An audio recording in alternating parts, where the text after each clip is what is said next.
पहली बार, और क्यों नहीं, पत्थर की दीवार पर हूं तो इसी देश की मिट्टी से बनी, इसी भारत भूमि से उपजी। ये तो मेरी मातृभूमि है, ये दीवार को भी।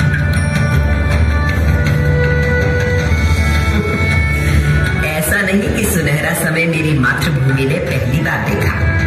मेरा भारत तो हमेशा से सोने की चिड़िया कहलाता था और एक के बाद एक कई स्वर्णिम काल देखता रहा है। अब मेरी जन्म कुंडली ही देख लीजिए।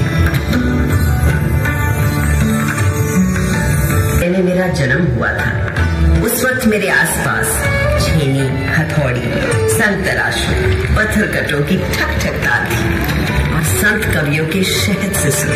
उस रसधार को बहाने वाले पूरे भारत भर से अनेकों कवि थे।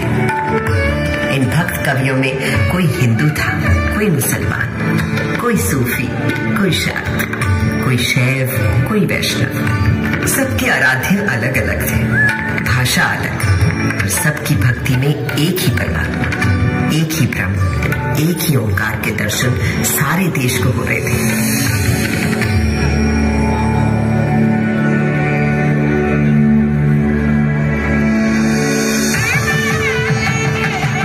यही तो दिखता है हमारे देश के त्योहारों, जब एक ही दिन, एक ही मुहूर्त, जैसे मकर संक्रांति पर खिलाते हैं अलग अलग उत्सव रंग।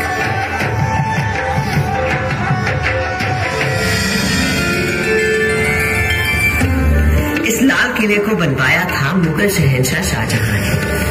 बलुए पत्थरों से मुझे गढ़ा गया था और इस मजबूती से कि 400 साल बाद आज भी मुझे हिलाना नामुमकिन है।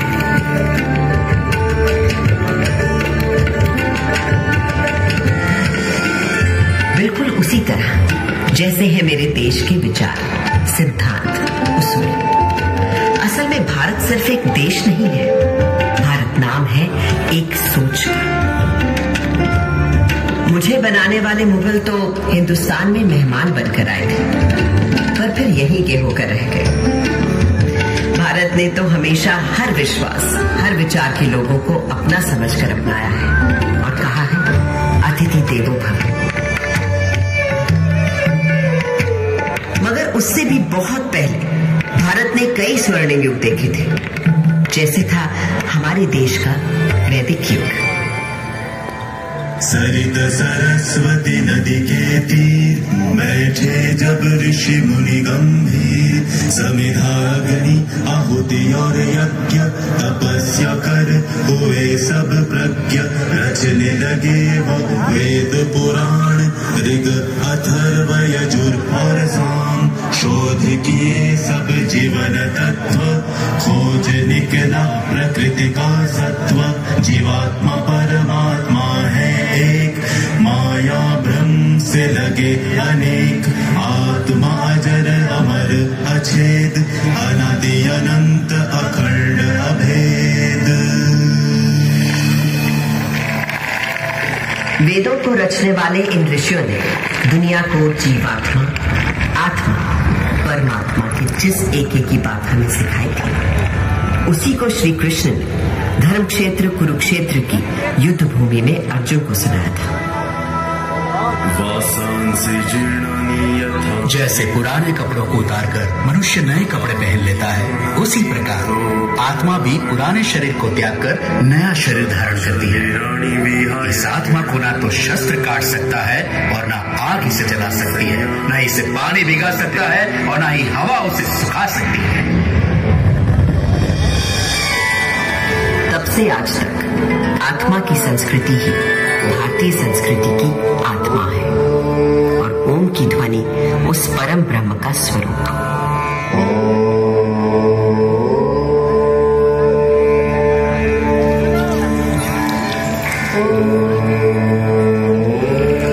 आज सरस्वती भले ही आंखों से ओझल हो गई हो, पर नासा के सर्वेक्षण बताते हैं कि सरस्वती अभी तक जीवित है और अब धरती के भीतर भीतर बहती है।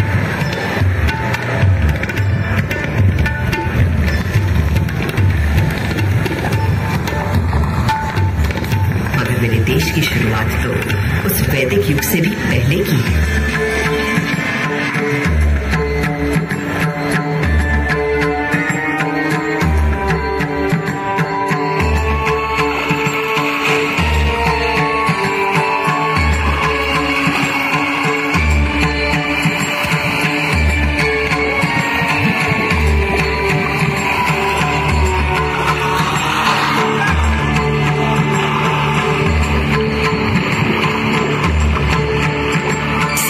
किनारे एक ऐसी सभ्यता उभरी, निखरी, संवरी जो संसार ने कभी भी कहीं भी नहीं देखी थी।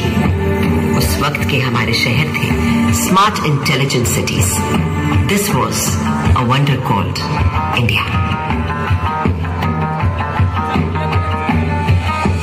5000 साल पहले जो बुनियाद सिंधु सरस्वती सभ्यता के समय डाली गई थी, वो आज भी हमारे भारत का आधार है। संस्कृति का ऐसा अखंड अटूट सिलसिला आपको संसार में कहीं भी नहीं मिलता। हमारा देश नए को अपनाते हुए भी कभी पुराने को नहीं भुलाता। इसीलिए तो कल का भारत आज भी जीवित है और कल भी रहेगा।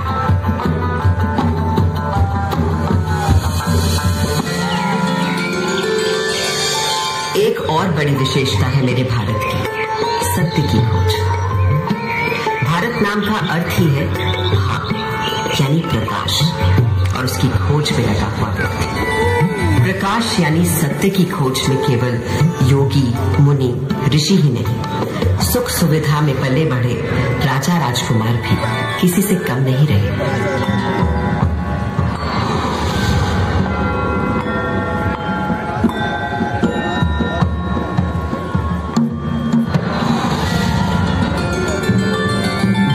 दार्शनिक मनीषियों, गुरुओं ने जो आध्यात्मिक मार्ग दिखाया था, उसी को ठोस रूप दिया भारत भर में फैले तमाम राज्यों, साम्राज्यों में।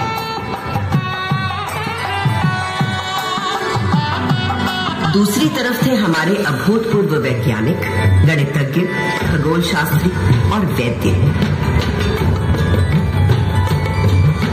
हजारों बरस पहले पृथ्वी की परिधि की सही नाप, मंगल और चंद्र तक का फासला और धरती से सूर्य की बराबर दूरी, सब बिना किसी दूरबीन या उपग्रह का सहारा लिए, केवल अपनी गणित, बीजगणित, ज्यामिति और खगोल ज्ञान से।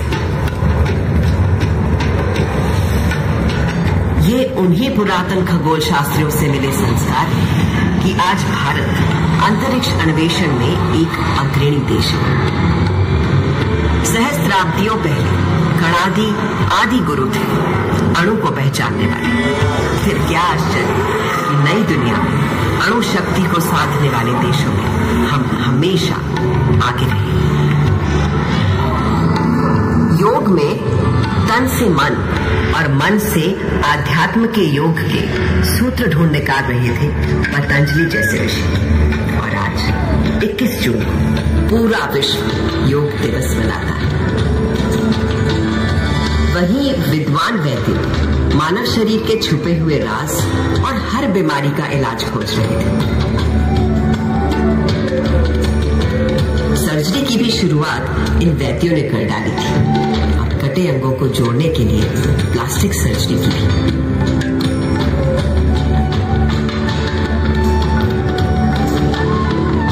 इन भारतीय वैद्यों से मिली प्रेरणा ही तो है कि कोविड आने पर आत्मनिर्भर भारत ने कुछ ही महीनों में खुद बीमारी का टीका बनाकर 1 साल के अंदर टीके लगा डाले। ये दवा हमने दुनिया के और देशों को भी दी, क्योंकि मेरे देश का हमेशा से मानना रहा है वसुधैव कुटुंबकम, सारा संसार हमारा परिवार, वन वर्ल्ड वन फैमिली। तभी से भारत सोने की चिड़िया कहलाता था और यहाँ का बेहतरीन, बेशकीमती, बेमिसाल माल और हिंदुस्तानी हुनर कारीगरी के नमूने दुनिया भर में जाते और लोगों को रिझाते थे। संसार को तमाम सामान ही नहीं, षट दर्शन और 4 धर्म देने वाले भारत पर कई लोगों की बुरी नजर लगी हुई थी। मगर जब विदेशी हमलावरों या किसी आतताई ने मेरी मातृभूमि के मूल्यों, धर्म और संस्कृति पर हमला किया, तो मां की लाज बचाने को मुंह तोड़ जवाब दिया भारत के जाबाजों ने। किसके नाम लो, जैसे जरा याद कीजिए मेरी दिल्ली के पृथ्वीराज चौहान का पराक्रम। राजा पृथ्वीराज चौहान वीरों में था वीर महान, अजय मेरू से दिल्ली तक फहराता था उसका निशान। 8 बार था किया पराजित जब गजनी से आया गौरी, पर था दुर्भाग्य 9वें युद्ध में। बंद आंखों से केवल आवाज सुनकर ही शिकार पर निशाना लगा लेते हैं। ये अंधा क्या निशाना लगाएगा? लगाएंगे महाराज पृथ्वीराज निशाना, बस आप आज्ञा तो दीजिए और दीजिए इनके हाथ में एक धनुष बाण। चलो ये तमाशा भी देख लेते हैं, इस काफिर के मरने से बेहतर दे दो इस अंधे को तीर कमान।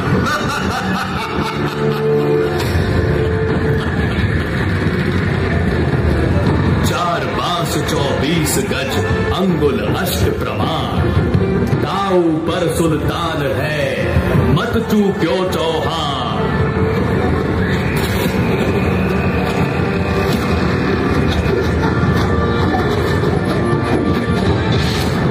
यूं मर कर भी उस राजपूत ने बचा लिया भारत का मान। धिक्कार है उन्हें मरा समझो, कायर जो जिए पिए अपमान।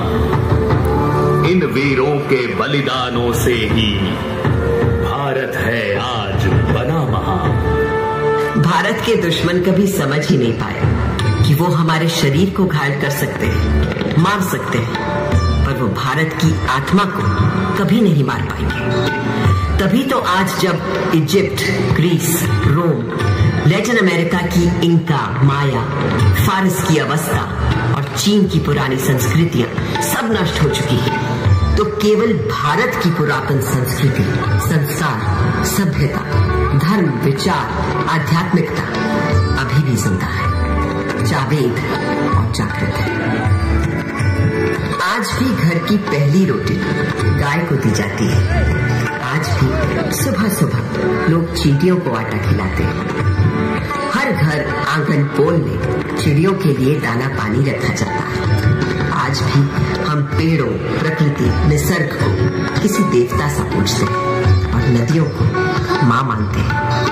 और ये सब तब से जब किसी ने एनवायरमेंटल बैलेंस और क्लाइमेट चेंज का नाम भी नहीं सुना था। मेरे भारत पर एक काला साया तब पड़ा जब गोरे अंग्रेजों ने छल बल से हमें अपना गुलाम बना लिया। ये सूरत गैरतमंद हिंदुस्तानियों को कतई कबूल नहीं थी। सन था 1857। सुनो भाइयों, कथा सुनो 57 की। कान खोल कर सुनो, कथा है क्रांति के पहले सावन की। अंग्रेजों की धूप कड़ी थी, धरती पर थी आफत। 57 की गर्मी पाकर खिल उठी थी बगावत। सारे भारत में आग लगी थी, क्या झांसी क्या अंबाला, पंजाब, बिहार, अवध, झारखंड, दिल्ली हो या बंगाला। वो क्रांति भले ही गुजर दी गई, पर उसी दिन से शुरू हो गया था एक नया स्वतंत्रता संग्राम।